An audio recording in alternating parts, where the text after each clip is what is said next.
The best trio in the business is finally back and reunited after what feels like forever. I have missed these two goofballs, and the takedown troop is back in full effect. Hi, all you BC WrestlePod nerds out there, and welcome to another rendition of the Takedown Troop Review, your weekly TNA wrestling review team. I am your lead host, I should say, in this point. I'm moderating the whole shindig tonight. Mikey, also known as El Jefe, and joining me this episode, like I said before, the trio is back. First and foremost, we got Mr. A to Z himself, Andrew, holding it down. So happy to have you back again, sir.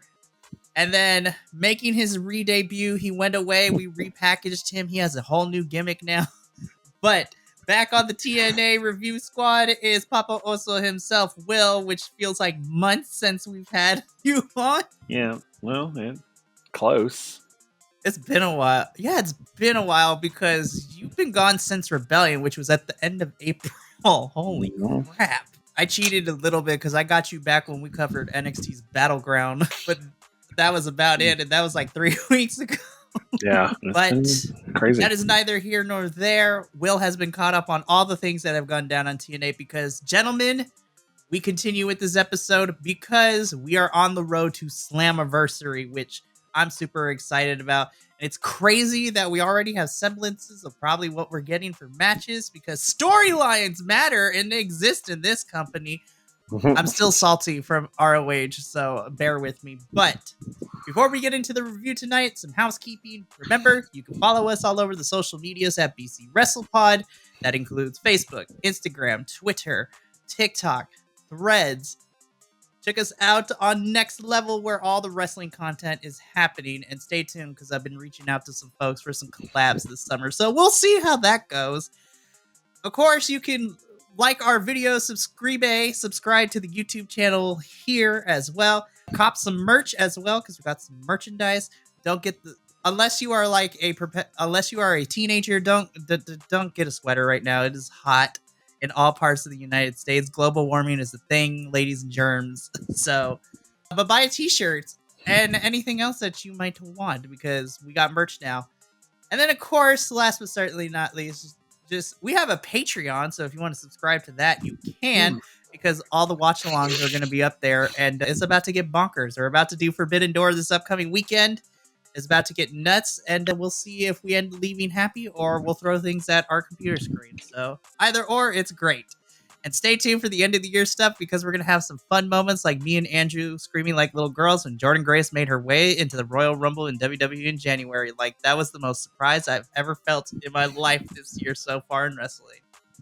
But now that the housekeeping is out of the way, let's do this, because this was an interesting episode of TNA, especially for the first half, because they decided, hey, let's just cram all of the segments into the first half of the show.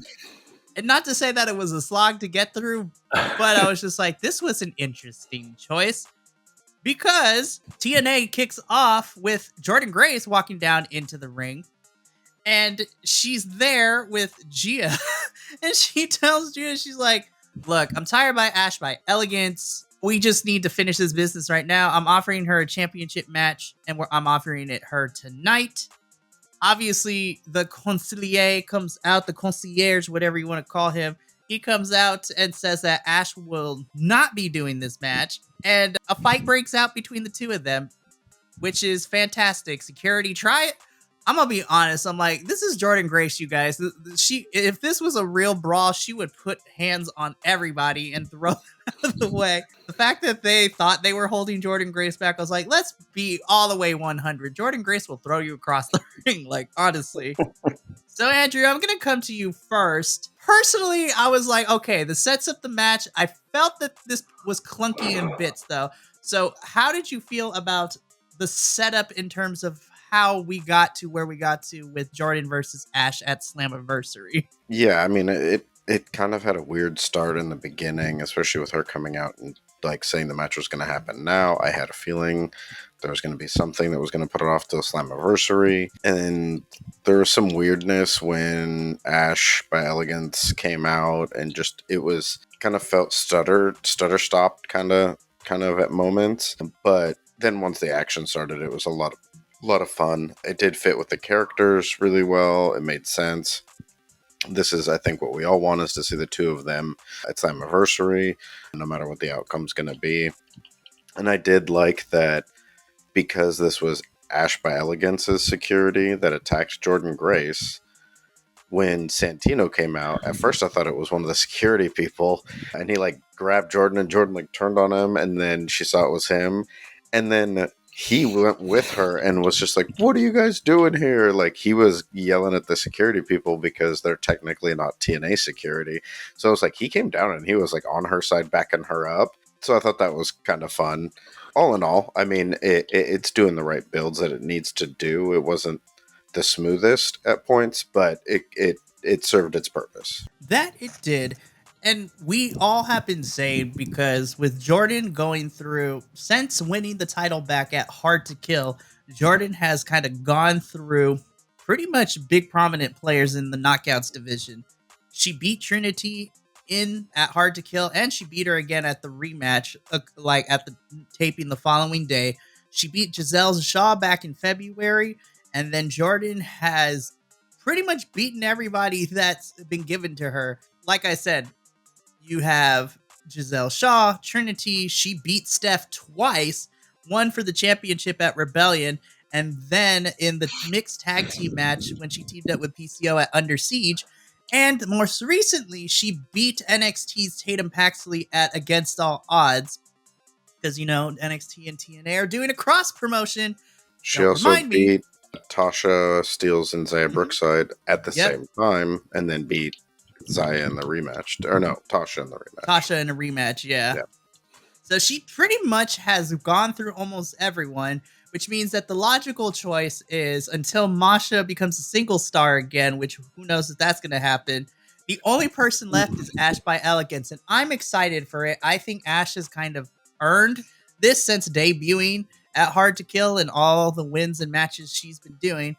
However, there are some folks that I've seen online that aren't necessarily too keen on Ash by Elegance, quote unquote, being handed this championship opportunity, which is really weird. And I think some people are still hung up on the fact that this is a former NXT star and she went to TNA once she got let go.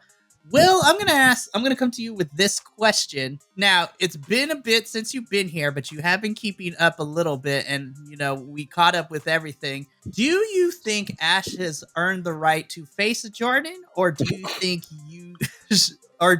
else otherwise? Well, I think that, first of all, I think that anybody should be able to challenge a champion, whether they've quote unquote earned it or not. Whether they should be a champion is a different story. But I definitely believe that, yes, I think Ash has earned the right to challenge Jordan. But again, I'm very much like that whole idea that champions are untouchable unless they say so is kind of like BS. And I think that I don't care if you're like, you know, a rookie your first day and you want to go challenge a champion, then go challenge a champion. You don't get your ass beat, but, you know, why not? So, yeah, I think so. And I think it'll be a good fight, too. I think it'll be really good, actually. Now, I pose this question to the both of you, and either one of you can go first, but I'm biased because I would love to see Ash have a title run. However, is there a possibility that Ash will dethrone Jordan at Slammiversary? Or do we think that Jordan is going to take out, as of right now, the only other knockout in this division that has yet to fight Jordan for the title yet? I mean, I think the big factor that plays into it is, do they have somebody else? You know, is someone like a Kylan King or someone like that, like, ready to make their big return to be that next challenge? The other thought I had is, like, Rosemary's been kind of stalking around on her own too. So, you know, we've got a couple of options there. But at the same time, I feel like we could get some traction out of Ash and Jordan. We've seen Ash win a lot of times through shenanigans. And for so long, we've seen champions where it's like, you put your title up, you had your run, you lose your title, now it's your time to step away, and this other person's going to now be champion, beating everybody else. I wouldn't hate seeing Ash win by shenanigans, take the title from Jordan, and then play all of her games to stay away from that rematch against Jordan. You know, whether it's giving title shots to other people that she feels like she could beat and like putting Jordan, you know, next in line, using her lawyer tactics to kind of like skirt around the rematch clause, like doing all this stuff to kind of stretch the story out, build it up so we can eventually get that rematch and then see them face off against each other again. So I think there's just some ways that you can use that. But as of right now, if anyone's going to beat Jordan in TNA, she seems like the one that makes the most sense because she's got the most kind of name and character recognition. But at the same time, Jordan is one of those beast, unstoppable forces of a champion. So I'm still on the fence about this one. I definitely could see that. Well, okay. I agree absolutely with everything you just said. Absolutely. And I think that, yeah, if someone was going to dethrone Jordan, I think she's a logical choice, you know, and I think that she'd be a good choice. I think she'd be a fun choice, and for all the same reasons that you just mentioned. I fear, and if she doesn't, and what I fear is I fear that they're going to run into the problem with Jordan like the other company did with their champion, where they're going to go through every single person and then they're going to paint themselves into a corner and then be like, now what do we do? So either Ash needs to dethrone her or the company needs to come up with some kind of fun, fancy schmancy spectacle of a thing to find her successor, basically. But I this was my biggest fear, is that they were going to run her through every single woman in the company and have nowhere to go with her. I mean, you know, and I see, and even though I'm pretty sure this has nothing to do with it, but like when we're seeing these crossovers, you know, it's like, so you have to send her somewhere else to fight somebody else because you don't have anyone in house that she hasn't defeated already. So I would love to see Ash dethrone Jordan, because again, and not because I dislike Jordan, because I love Jordan. I think Jordan's fantastic. But I also think Jordan's ready for bigger, better things, I guess. And so, yeah. I mean, she was very absent, like, in this episode. I mean, she had this thing at the beginning, and then I don't think we ever see her again, or do we? I don't think so. We don't see her the rest of the episode. Yeah. And I'm gonna be honest, like, she was present a lot leading into Rebellion. And of course, because she faced off against Steph, which was a phenomenal match in itself. But I don't know, Andrew, if you feel this way, because me and you have had conversations, but it felt like since Under Siege, Jordan has kind of taken a back seat a little bit. Because even then, it was announced that she was going to have this match at Against All Odds. And no discredit to Tata, because I thought she did an excellent job with her current skill level. And when she gets better, I can't wait to see how she does. But Jordan has kind of been just wading in the water a little bit. And I think part of that is a two-part of not having someone, so they constantly have to do this like surprise opponent like they did with Steph, which it was cool to see Steph come in for that and then stay. Kind of did the same thing with both members of the Hex. So I think we ended up getting some quality out of those like searches to find someone that can face against Jordan. I think the other issue is that because she was the predominant one crossing over with NXT and TNA, there was time that we lost her from things because she had to go and work on other stuff. You know, her time was being split up, so she had to be she was being pulled in many directions. And I think the biggest thing is that we don't have any long-term storytelling with her, because even the Ash stuff has been long-term, but it's not been the two of them together. It's mostly been on Ash's side. And so we've seen the chase, but we've not seen the champion. That's why I would like to see something come out of this match between the two of them, you know, in whatever shape or form, have it not be resolved with this match. And let's play some long-term games with these two folks, especially because their characters are so unique, so different from each other. You know, as powerful as Jordan is, Ash is the perfect character to like just frustrate the crap out of her. So I think we can take advantage of this. So it'll be interesting to see where they go. But yeah, I think she's just turned into a limited use wrestler because she's not feuding with a system. She's not feuding, with challengers or against champions or anything like that. She's just sitting waiting. She's this unstoppable juggernaut that's just waiting for the next thing to try and step in her way. That's kind of the situation we're in with her. Yeah, so I'm excited for the match at Slammiversary, but here's hoping that the next couple of weeks we can kind of get a more realized vision of what is going to be happening post Slammiversary, because then once Slammiversary is over, we're on the road to at this point we're on the road to Bound for Glory, because it's going to go Emergence, Victory Road. If they decide to throw Bound for Glory at the end of October or in November, like, is about to get nuts. So I'm going to run. So from here, we finally get our first match of the evening, because this was the segment that started it off. On paper, I was like, I get the feeling who's going to win, but still, it's nice to see knockouts action. And this is like a continued segment, because as Jordan is walking up the ramp with her segment done, Masha comes out in the middle of this brawl. I love the subtle hint that Alicia doesn't like that Masha is getting the spotlight, which means I was like, all right, something's about to go down. Like, something's about to happen down the road. But we get Masha Slamovich versus Zaya Brookside in what was a very fun and entertaining match. But at the end of it, I love Zaya, but we knew she was about to eat the snowplow.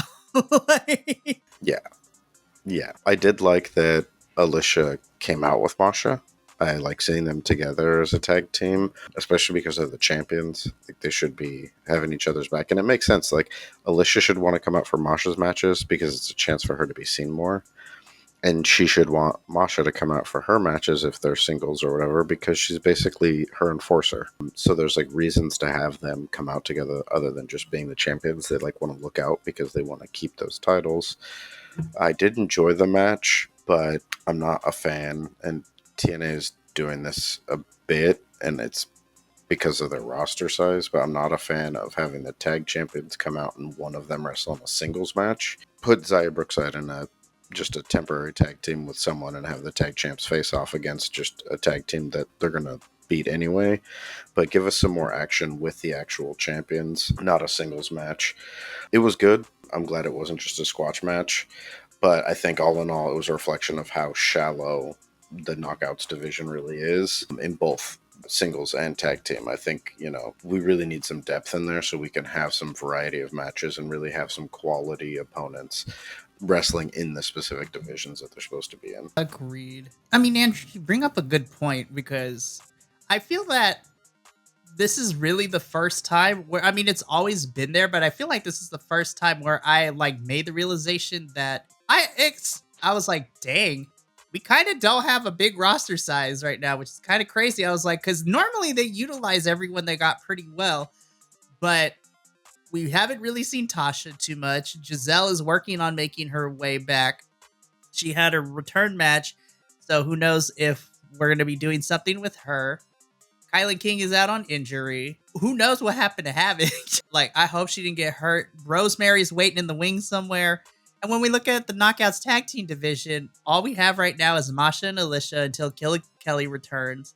We have the Hex, and then we have Spitfire, and that's it. Because you have some of your women in this Knockouts tag team division that only leaves maybe 3 or 4, possibly 5 women to singles action, which is not a lot. I don't know, but that's a whole different conversation. But Will, any thoughts on Masha versus Zaya? I liked it. It was a good match, I thought. I agree with Andrew on the weirdness of one of your tag team champs fighting alone. That was weird, but I was like, okay, it was a choice. But I thought, I thought they did well. I thought the match was good. I enjoyed it. It's like, I didn't really. I mean, other than that, I didn't really have much bad to say about it. I mean, honestly, I mean, it was a little. I think there was a couple of moments. It got a little sloppy in there a little bit, but I mean, but that's all just nitpicky crap. But I agree. I thought that it was weird that I don't know why they didn't just do a tag team match. I really don't. When they walked out, I was like, oh, okay, weird. I mean, it would have been easy to put her with somebody. I mean, I mean, it was like, I don't know. It was weird. The match felt weird in that aspect. It didn't feel weird as a match itself. I enjoyed the match, but yeah, it was odd. It was a little odd. Other than that, I enjoyed it. I did too. And I agree with both of your points. What I'm hoping is that because normally Slammiversary is where they've kept returns under wraps, and we always get surprised at Slammiversary with returns and things like that. So I'm hoping they've been working on signing some more knockout talent. As it was broken earlier in the week, we signed a new men's tag team in Saint and Sinner, which is fantastic for both of them, which I'm super excited for. That means that the men's tag team division just got a lot bigger. So I'm hoping that we sign either women's tags or some women's singles to the knockouts division. So that way we can have a depth of a roster. I'm going to kind of breeze through this next two parts because first we have First Class and DJ Who Kid backstage celebrating the fact that AJ Francis now is digital media champion. They rehash what went down at Hard to Kill. And then they're just being cocky and everything. So it's like, okay, well, there we go. No PCO this week, so I'm sure he will be poking his head in the next couple of weeks to continue the story. Then we cut backstage once again when we come back from commercial, where we have Spitfire, who have been summoned by Carl Fredrickson. And in order to be able to finally get back to the mountaintop, they have one final test from him. And next week, Jody Threat and Danny Luna are going to be fighting each other. So essentially, while the path was a lot different, we're pretty much doing the same thing that ABC did a couple weeks ago, where they have to fight each other to get back on the same page. The only difference is that Jody Threat and Danny Luna don't have beef with each other, but they need to fight each other so that way they in a weird physiological, like philosophical sense, that they know their partner very well, which is probably going to lead to a rematch at Slammiversary once everything's said and done. I'm super excited about this. All right, strap in because we got to talk really quickly about this really long in-ring segment because we get the State of the X Division address. I'm here for camp. I want to start by saying this. However, I feel that we could have shaved a couple minutes off of the speeches and got to where we were a little bit quicker, but I still enjoyed it. So first we had Campaign Singh, who was getting booed out the building, trying to do the introduction for Mustafa Ali. Ali comes down to the ring, and I love the fact that he played into the fact that the audio was trash for that segment at Against All Odds too, and he called out production. I was just like, that is very smart, because that was the biggest critique from JVL, who helped me with the review, and that kind of took him out of a lot of it because production was not on point during Against All Odds, and I was so sad. Someone got fired that night. But Ali is basically saying that he wants to give everyone an opportunity, which is really weird how this is coming out given what's happening in the political landscape right now, which is very ironic. So good on TNA. But again, Ali continues to do this thing where he says he's going to give opportunities, but then he starts putting restrictions on people who he's already faced. Then Ali gets into it with some fans and starts kicking people out because they're not being appreciative of him. So that whole front row, I'm going to assume, is just like local talent in there, because I was like, oh, the pink hair's a dead giveaway, because wrestlers tend to be crazy with their looks. Ali yanks one of these fans and starts beating him up after he gets a drink thrown at him like a Real Housewives episode. And then just everything goes complete topsy-turvy and chaotic. Ali's fighting this dude. Security gets involved. Speedball Mike Bailey comes out and fights Ali. They begin to brawl. We take a breather, and Mike Bailey's like, Ali's like, I'm not ducking you. People say I am, but I'm going to prove them wrong. So you want your match? You got it. At Slammiversary, it's Ali versus Speedball Mike Bailey. Bailey takes the title from Ali, but then gives it back to him to end the segment. This is chaotic AF. I loved it. Now, boys, we know that this match is going to slap at Slammiversary. And this is in Speedball Mike Bailey's hometown. We already talked about the segment, so you guys can add your 2 cents into this. But Will, I'm going to come to you first for this one. We are in Speedball's hometown of Montreal, Quebec, Canada, come Slammiversary, and Ali has had one hell of a title run. Do you think now would be the opportune time to let Speedball be the one to take the title from Ali? Yes. Good answer. Why? Well, because I think that we are, once again, I think we're coming up to the end of this shtick. I think and tonight proved it. I mean, it was just like, wow. There were, I mean, it just felt like we're really trying to do something here. And I was like, wow, yeah, and you took all that time to do it and you didn't have to. And it just, yeah. So to me, it just feels like the beginning of the end. So, and even in the altercation parts of it, it felt like, when you're trying, that person's trying to hang on to every little bit because they know they're about to fall, and that's what it felt like. And I was like, okay, it seems to me like they're setting this up. So yeah, I totally think so.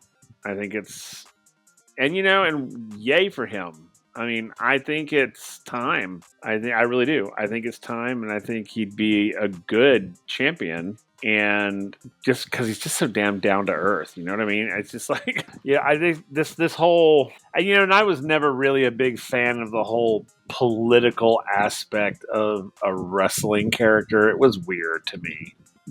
And it made me feel a little icky. I'm not gonna lie. And I love Ali. Don't get me wrong, but just, I don't know. It took a turn somewhere, and I'm not sure where it took a turn, but it took a turn somewhere where I was kind of like, "Ew, this is kind of creepy." So, yeah. So, Andrew, I want to bring this question up because Will mentioned the fact that Ali has been champion since February, and we thought he was only going to be here for like 6, tapings. We are about to enter July next week, and he is still X Division champion. And I loved Ali's title reign, and I loved what we've gotten so far. So this is a 2-part question. So same thing. It seems that we're poising Mike Bailey to be the one to take down Ali.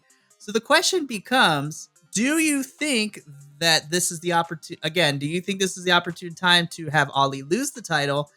And I want to ask this question too. Do you think that they would give Bailey the title because his contract's coming up very soon? Do you think they would let Bailey run with the title in order to keep him and try to entice him to stick around and re-sign? I know it's a deep one, and you're muted.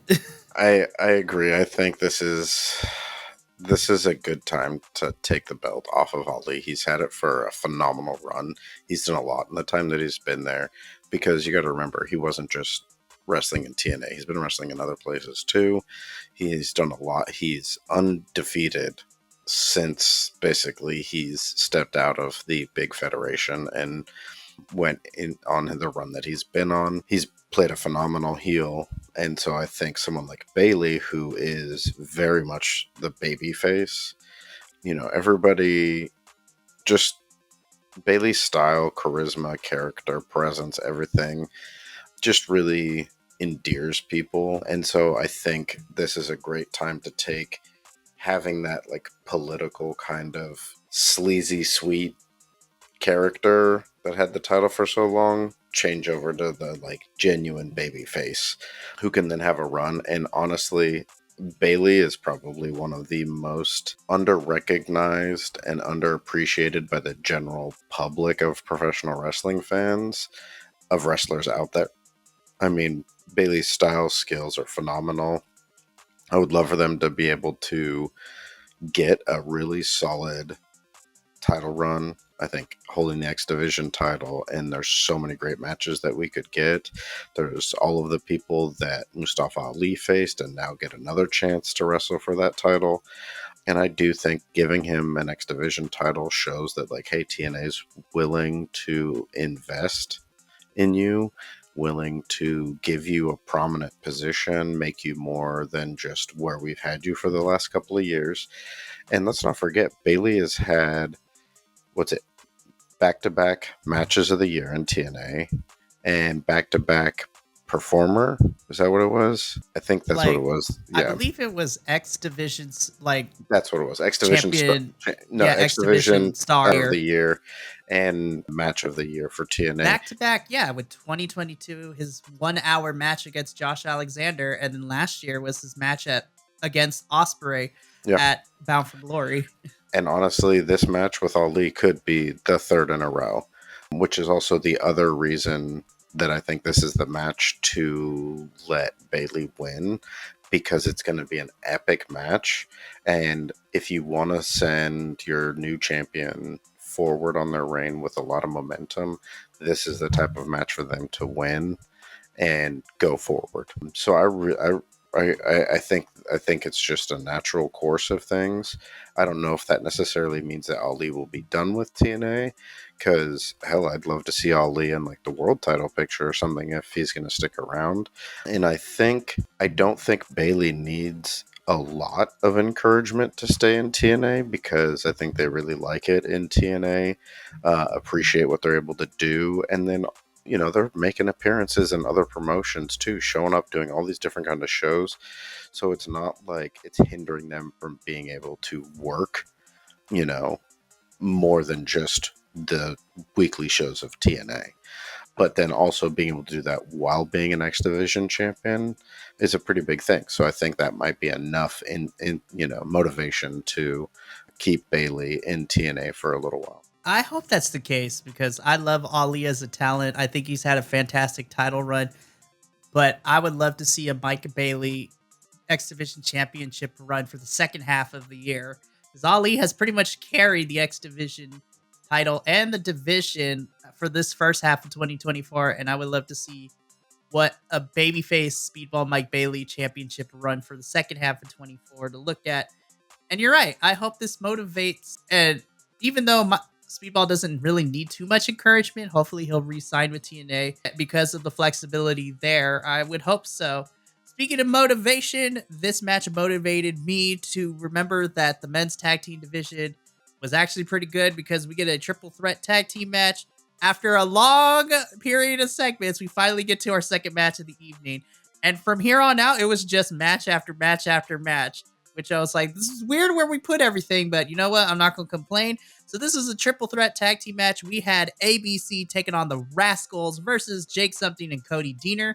It seems that Jake is now back in the tag team division with Cody, though getting our answer to that was kind of weird, and there were some questions we still had, but I was like, oh, okay, I guess they're going to be attacked for one out.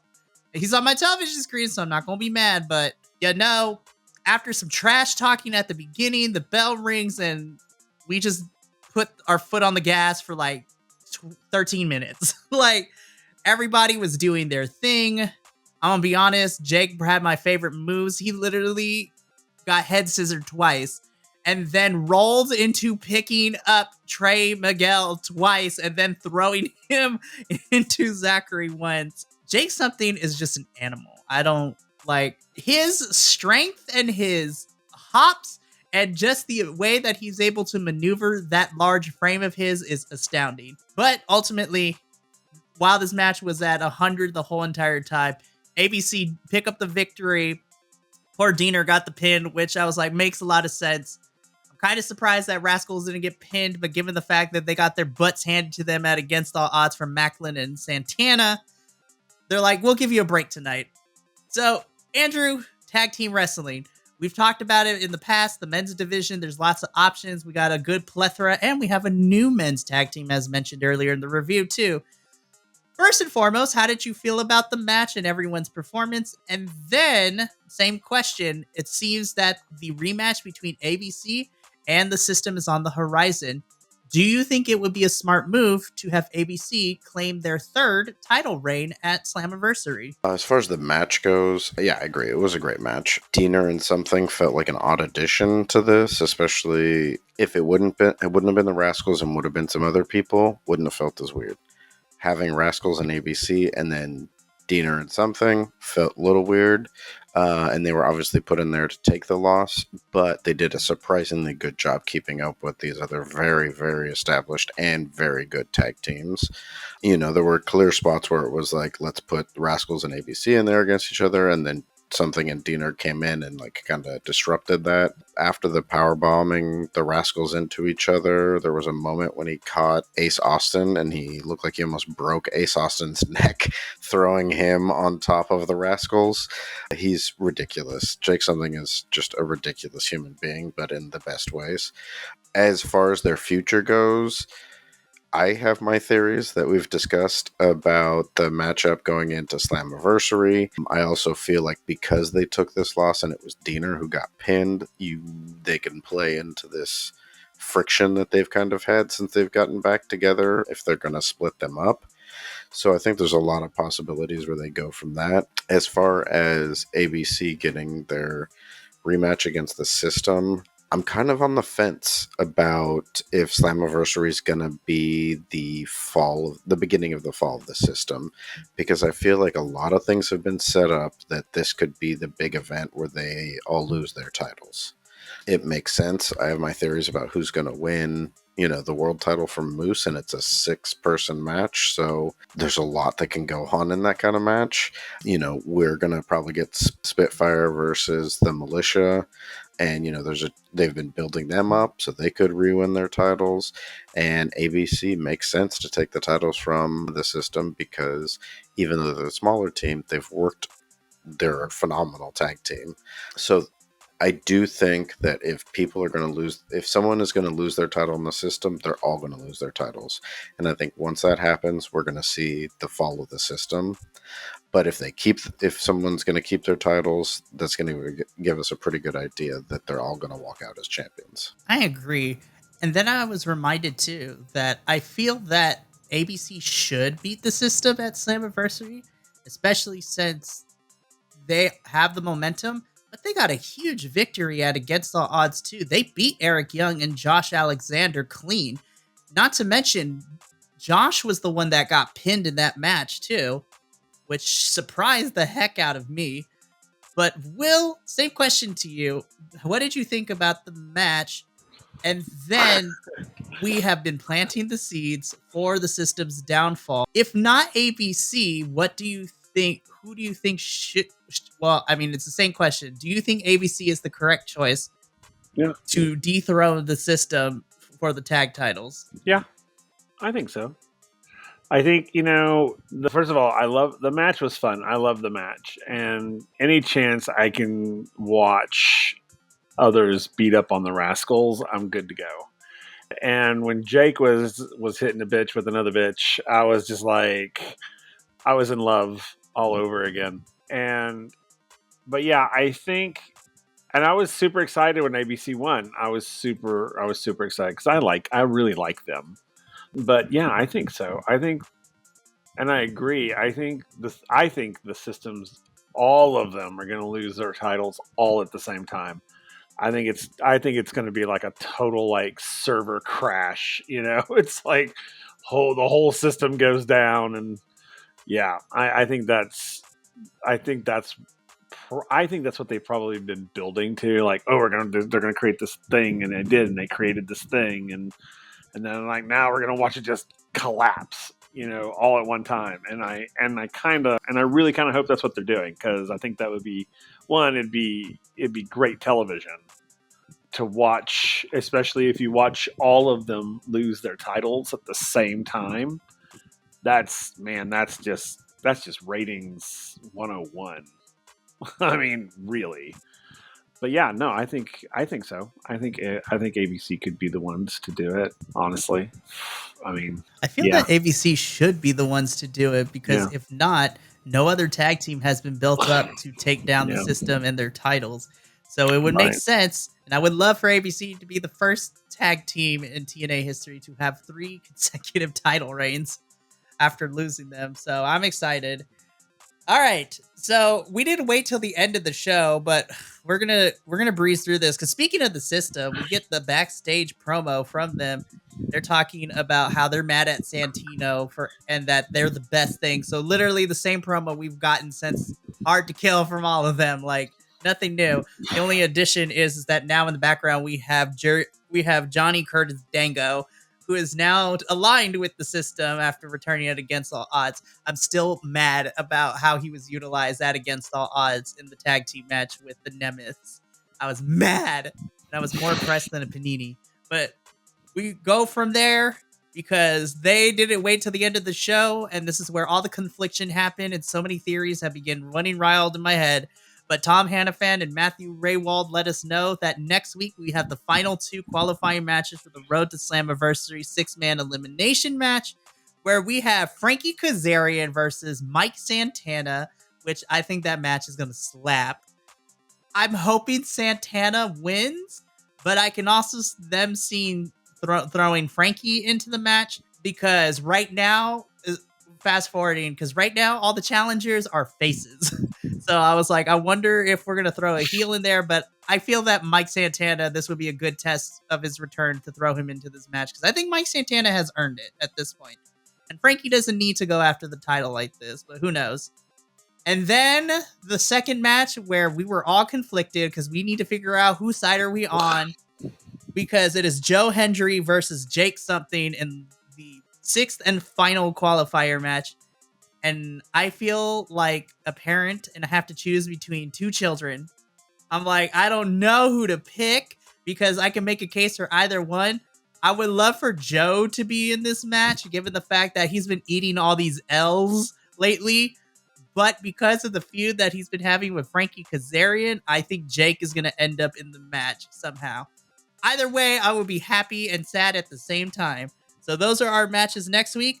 And speaking of qualifying matches, we get into our first Road to Slammiversary qualifier this evening. What I loved is that we're getting like little video packages before the matches happen, getting the perspectives of all the participants. So we have Steve Macklin, Tag 'em and Bag 'em versus the Death God TV himself, Sami Callihan. This was a fun match. Macklin does Macklin things and Callahan does Callahan. They were just trying to bruise each other. Like literally, as like both of them are very bruiser type of wrestlers. And Macklin, once again, I thought he popped his shoulder out of place when he did the running, diving shoulder check into the ring post. And we have seen on numerous occasions that he will go flying if he misses because of how fast and how hard he goes. I'm going to come to Will first. Will, you said something interesting in the conversation that me and you had in our text thread when you were watching the episode today. And I kind of want to hear you expand upon it a little bit. So you said that this match felt very predictable, that Macklin was going to be Sami for this. I want to, well, first and foremost, outside of your thoughts on the match itself, why did you think this match was predictable? Well, it's just because of the way it was presented. I mean, it's one of those, you can watch, they set up these matches and you're thinking, oh, yeah. But then you're like, we know who's going to win. I mean, it's just because of the way they set it up. And it was just, I was like, okay. I mean, I enjoyed it. It did take me out a little bit because I was like, well, yeah, Macklin's going to win, so why do I care? It's that sort of thing. But, I mean, I enjoyed it. I did enjoy the match after I kind of got past my predictable phase. And then I was like, okay. Then I watched it, and it was a decent fight. And then it ended exactly the way I thought it was going to. I mean, it was literally like, okay, he's going to walk away in it. And he did. And it wasn't a squash match by any means. It was a really good match. It's just I knew what the outcome was going to be before the match even began. I mean, it's sort of like, and I hate that. And I hate that sometimes it's unavoidable when you're setting up matches and things like that. Sometimes it is, and I get it. But it just takes me out just a little bit when I kind of know who's going to win. So, I mean, yeah, I think that's fair as well. One other thing that I noticed too is that even leading into Against All Odds, and especially in this video package, it seems that we're turning Macklin into somewhat of a face now, which is really interesting because as long as he's been in TNA, he's mostly been a heel. But since teaming up with Santana and just even the way that is being presented, if not, he's not a full baby face, but he's leaning more towards those tendencies. Andrew, do you think we're going to see a full Macklin face turn in the next couple of months? And, how much of a chance? Honestly, I can say my thoughts, but what do you think Macklin's chances are of regaining that title? I don't think Macklin's going to go face. If anything, he's more like a anti-hero kind of role. And I think there's a lot of good ways that they can kind of spin that to keep him in that cusp where he can really play against both heels and faces. I agree with Will as far as, this and the main event. There's several matches in the qualifier matches that I'm like, it's clear who's going to win. So that does take out some of the excitement. But it was a quick and brutal match. I'd definitely be down to see more of the two of these go against each other, these two guys. The Macklin's chance of winning the title at Slammiversary, I would say, are probably not very good. He's not the one that I see walking out of there with the title. But his chances of winning the world title again, I would say, are pretty decent. I think it just depends on...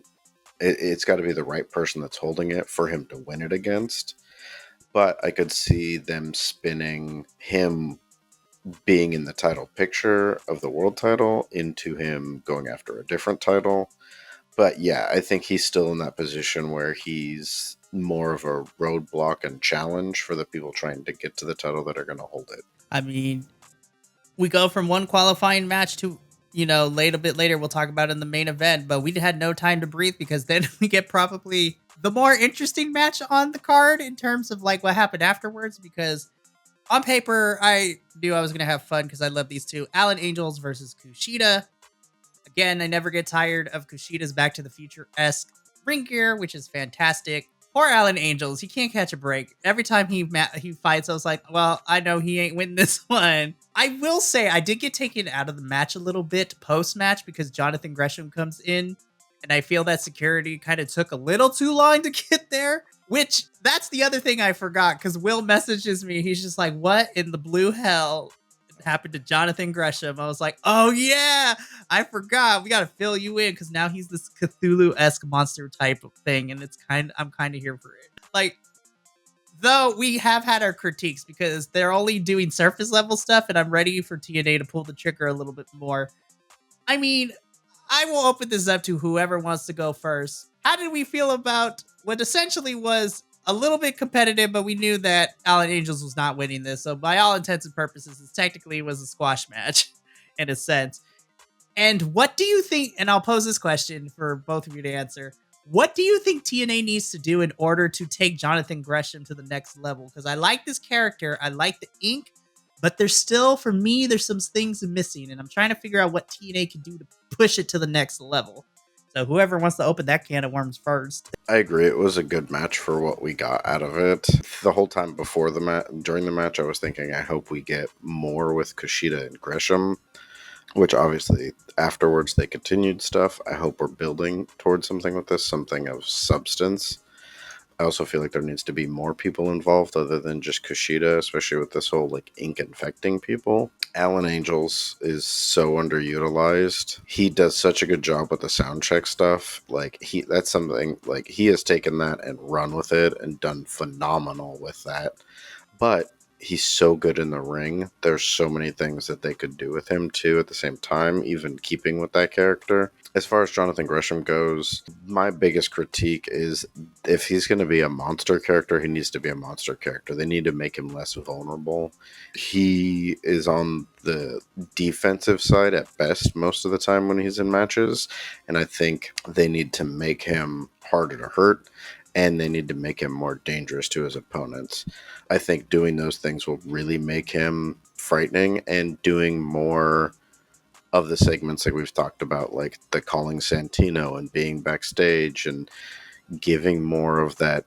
We need them to invest in the darkness of this character more than right now. It just feels like Jonathan Gresham is weird.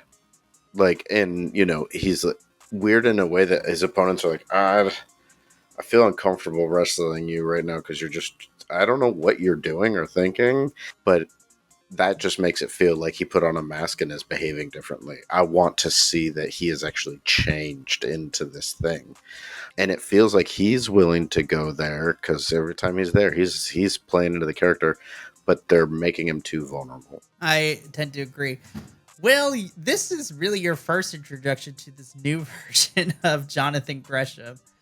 So Kushida has been collecting ink from, Gresham in order to analyze it, in order to figure out if there's a cure, a la like the Godzilla movies. It's like and any zombie movie is like, we got to find a cure. So what are your first initial reactions to this new Jonathan Gresham?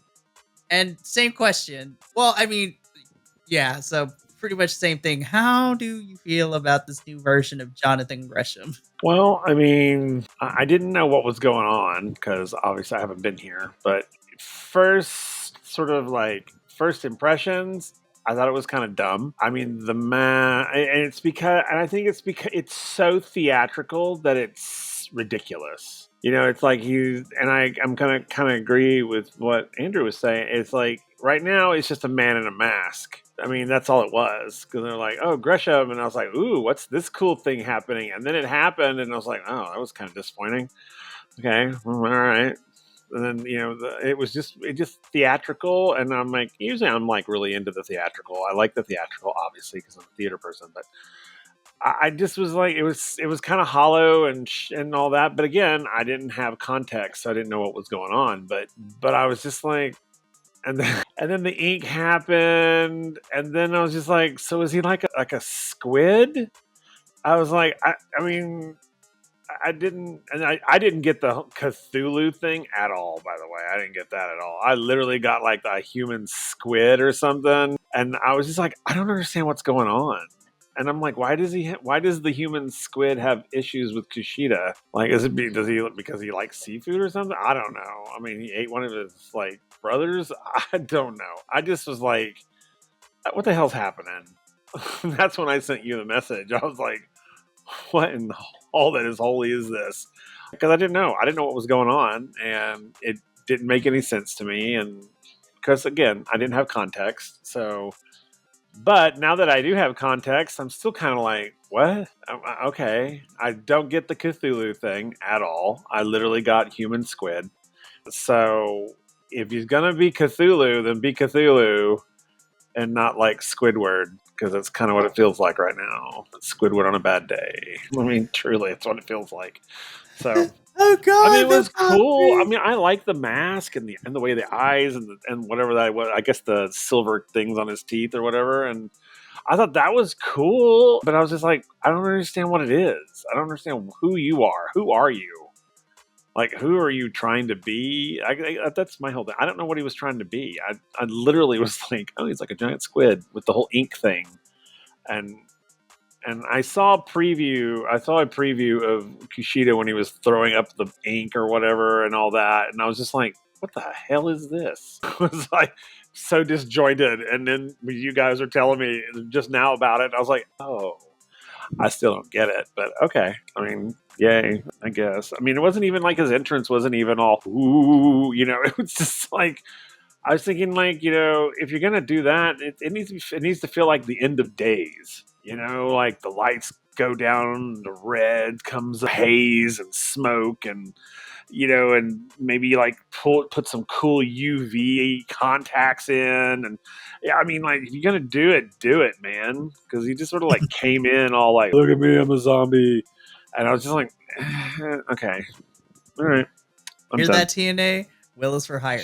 We're all for hire, honestly. All right, so we move on from this. It seems that I thought we were going to get one more match between Sammy and Jonathan because they are 1-1 at this point. But it seems that we're pushing Jonathan to fight Kushida next. So I'm not going to be opposed to it. I just want them to do more with Jonathan because we know his in-ring ability is great and fantastic. I just need this character to go over because I want to like this. So we have a pre-tape promo with the Hardys that include Jeff, Matt, and Matt's wife, Reby Hardy. Basically, we're probably going to get Matt and Reby versus Alicia and Eddie Edwards at some point. And then the Hardy Bros are going to be taking on the system in some capacity within the next couple of weeks, which is going to be fine. We get the bumpers for next week, which honestly look really great. We have Frankie Kazarian versus Mike Santana, Joe Hendry versus Jake Something, and Danny Luna versus Jody Threat. And I was like, those three matches alone, I'm like, yo, baller. These actually might be pretty good. So then we get to our main event of the evening. This was like an 18-minute match. I was very surprised that we went through a commercial break for this one. But in our final Road to Slammiversary qualifier for tonight, we had Nick Nemeth taking on Rich Homie Swan, as he is now dubbed in First Class. I actually really enjoyed this match. I was like, I forgot how much I like Rich Swan as a wrestler. And Nick Nemeth is always fantastic in the ring. I will agree with both you, Andrew, and both you, Will, what you said for the Macklin-Callahan match.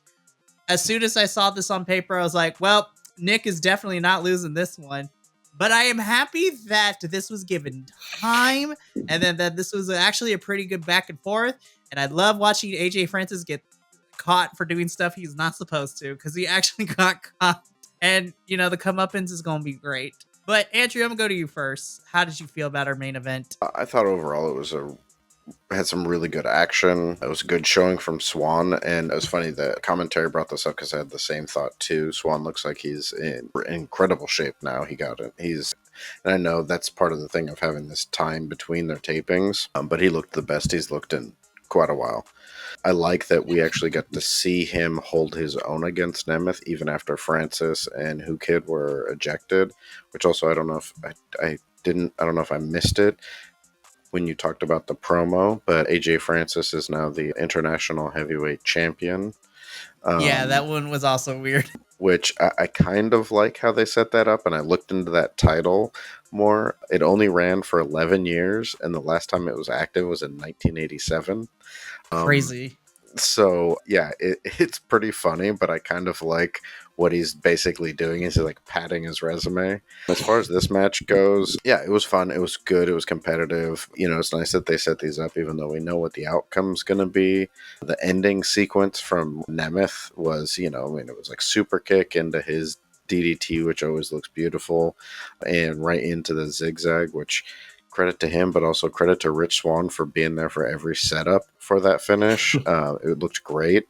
And the thing I was the happiest about was we didn't get any First Class PCO stuff bleeding into this match, because they could have easily had First Class out there getting involved with the match. PCO shows up, goes after AJ Francis, does all this stuff, and then Nemeth wins that way. They cleared out all the shenanigans from the outside and let the two of them have a match against each other, and I think that really served both of the performers well, and it enables that's like clears Rich Swan out of that picture and now puts him back with First Class, and now they can deal with PCO and Steph DeLander. Agreed. Now, Will, you had some strong feelings about certain AJ Francis in this episode, but I want to hear those thoughts as well as what you thought of our main event. Okay, well, I'll talk about the match first. I actually thought I really liked this match. I really did, and I liked the drama that was in it. I mean, I liked the that AJ and them got kicked out, and I mean, it was good. And then suddenly Swan had to fight on his own, and I thought the match got better after the ejection. Then suddenly it was like, oh, okay, now we have two wrestlers actually fighting, as opposed to these two sideline idiots, distracting and things like that, which can be fun. But I went the minute they were ejected, this match, like the notches went up, and they were just brutalizing each other. And I was like, yes, this is what it should have been from the beginning. Because at first I was just kind of like, okay, all right, okay. Then it was great. As for the other stuff, I am so done with this AJ Francis thing. I am so over it. I'm so done. I am. I think it's played out. I think it's getting ridiculous now. And not in a fun, ridiculous way. Just sort of, why are you on my screen? Go away. Just go away. And then the purchasing of the titles. I was just like, it's kind of gross. It was just gross. That whole group was just gross when they were in the hallway. I was literally like, can someone send housekeeping down there and scrub that place? Because it was just gross. I was just like, yeah. So, and I think it was what did I say in our chat? You were like, oh my goodness. Oh, that's what it was. I was like, they should bring the family over from NXT and take care of damn. business. And I was just like, I was like, serious. damn. I know, because I just think I think it's done. I do. I mean, I'm just like, they need to either go away or they need to come at it at a different angle. Because right now, this whole I'm better than you, I'm richer than you, I'm like, okay, I'm just like, who gives a fuck? I mean, honestly, I'm like, I don't care about you. I literally am getting to that point where I'm like, I don't care about you. I The wouldn't. last time we saw this, Will, was pre Wolf Dog's Braun Breaker. Yes, I was like, literally, I wouldn't. If you were on fire, I would not piss on you. Like, go well, away. damn. Seriously, I'm getting to that point, and it's just like, because it's the same thing over and over and over again. There's nothing new. The minute you see AJ and them on and DJ, who cares, on the screen, and then suddenly it's like, oh, here we go. All right, yep, there it is. Same shit, different day.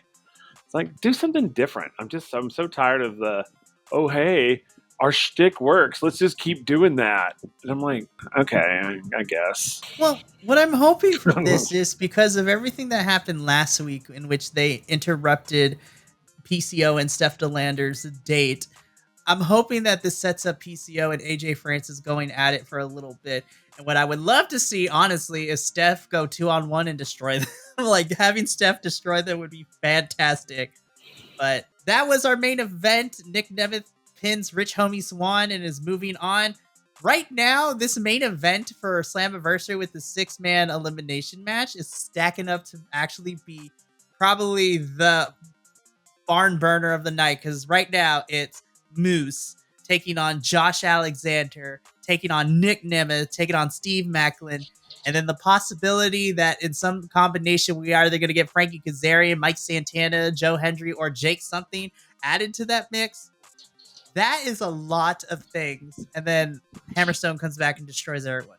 I don't know how long he's out with injury. I'm hoping he comes back soon because I like the trilogy we got with him and Josh. I thought it was fantastic. But boys, we reached the end of this week's, TNA wrestling. So let's do empanada ratings and final thoughts. I will go first. I give this a solid 7.5 out of 10 empanadas for me.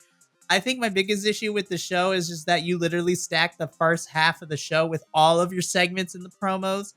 But you're like, if we spaced them out a little bit more, it could have been fine. Shaved a couple minutes off the Ali segment and then tried not to figure out how to not start so clunky with the Jordan Grace segment, because I forgot she was on the show until I went back through my notes because she was there for the beginning and then we never saw her again for the rest of the show. But other than that, I thought the matches we got were decent to pretty good, so I enjoyed this episode, but I'm hoping that next week is better paced and that things are put in an order that makes sense and the flow is a little bit different.